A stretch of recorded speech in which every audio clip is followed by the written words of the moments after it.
Hey, good morning, folks. It's Mike, and thanks for jumping on here with me today. We're talking lead capture this week, right? The art of taking a lead and turning it into a closing. Well, all this reminds me of an interview I saw one time with the singer Mariah Carey, and she was making this point. You know, a lot of people can sing, and you can go to church any Sunday, and there are people in the choir that can really sing. Lots of people can sing. What separates a highly paid superstar like Mariah Carey from the girl in my choir at church? Mariah Carey said, well, lots of people can sing, but professionals can make you feel the emotion in the song, and that's the difference. You know, it reminds me of real estate. When I think about that interview, it reminds me of what we're talking about this week.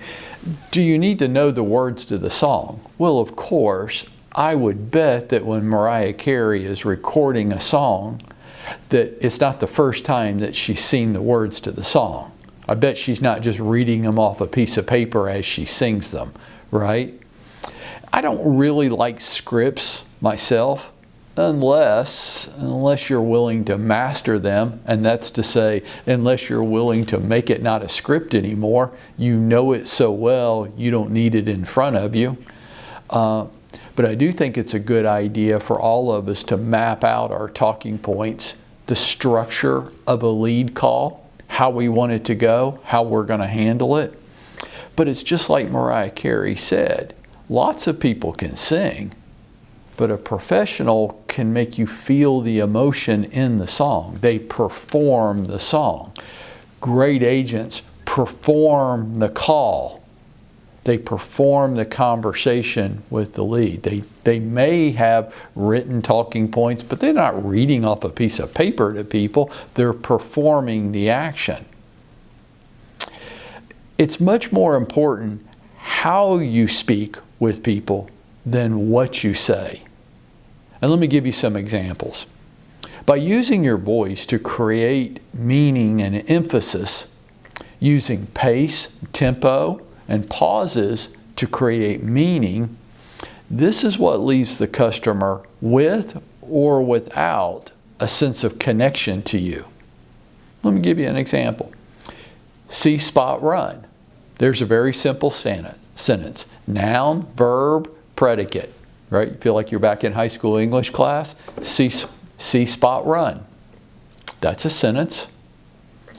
Or, see, spot, run? That's kind of a different kind of statement, isn't it? See, spot, run, or see, spot, run. Or it could be something like this. I understand you're not looking to move anytime soon, but when you do think about the next house, what's the most important feature to you? And they might say, well, you know, Mike, really a great backyard. And I might say something like, a great backyard. Wow. And why is that important to you? What would that great backyard do for you? Kids? Pets? You want to put a pool in? What is that to you? Ideally, well, here's another example. Ideally, in the perfect world, when would be the best time for you to move? And when they give me the answer, they might say, well, really, you know, not till late spring, Mike. I'm like, okay, great. What about late spring makes it the best time for you to move? I want to just keep going deeper. And they might say, well, when the kids get out of school. So kids, great. How many? How old? What schools are they in? Is it important that you stay in the same school districts, or are you open to, right? So where I go next in the conversation isn't what's on my script. And this is where scripts are going to fail you. It's where you, the customer, are taking the conversation by what's meaningful and important to you. And by putting meaning and emphasis in my statements, and I can only do that by practicing. Mariah Carey can only convey emotion in her songs with lots of repetition and practice so that she can perform the songs. And I can only do that if I've practiced so that I can perform the conversations with people. And the reason I want to perform the conversations is so that they feel a connection to me. Like I'm very interested in them, what they want, and why they want it. I'm kind of sharing values with them and getting it. And all of this will lead to them when they get off the phone going, I just kind of like that guy. Why do you like that guy? We just kind of hit it off.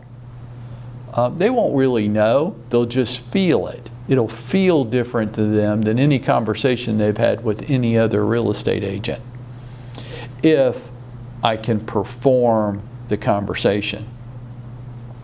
How about you? Are you ready to do that today? Are you just buying leads, but you're really not converting them? You're not creating loyal customers? Well, anybody can buy leads. Lots of people can sing. I mean, not me, but lots of other. My wife can sing. She just doesn't make Mariah Carey money, right? There's a whole different thing from being able to sing and perform the song. Which one are you? Are you a lowly paid real estate agent without much skill because you're not spending time practicing with repetition and creating skill and meaning in your conversations with people? Or are you a highly paid professional that's getting good at this? I don't know. And by doing that, you know what you'd be doing. If you were practicing and getting in the repetitions, right? You would be going out there and making it happen for yourself today.